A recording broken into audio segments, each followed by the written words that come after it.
One thing I always do is pre-drill. That way you get a, it's just everything goes a lot easier to pre-drill something. So I'm going to pre-drill this guy.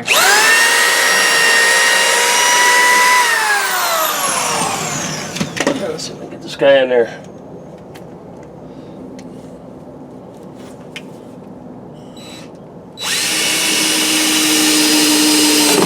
Perfect. Got it.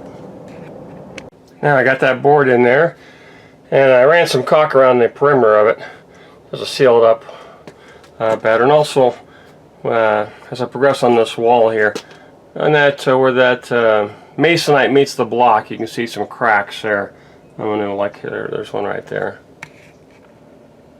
That guy right there.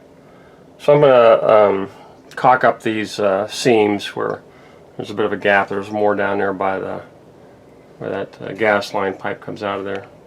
So these panels have a groove cut in them like every 8 inches.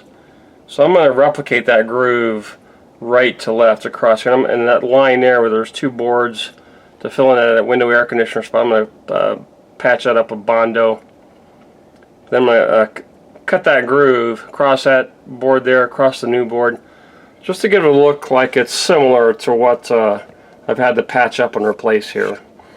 And again, we're gonna stucco this house. This is gonna be covered with stucco, and we're gonna paint it. But that's probably another year away. That's just don't want to raise any red flags with an underwriter.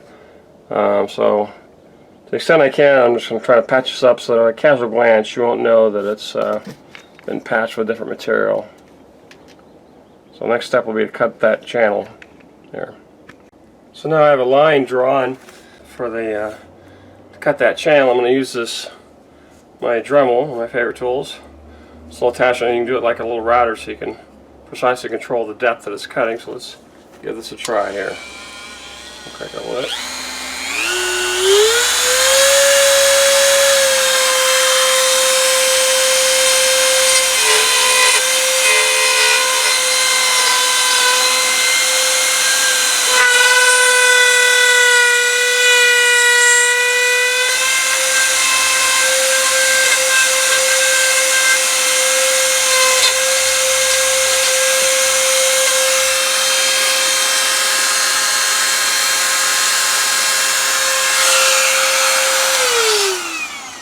Yeah, to match the width, I'm going to cut line here and draw another line over here. This needs to be a little bit wider, but this will work.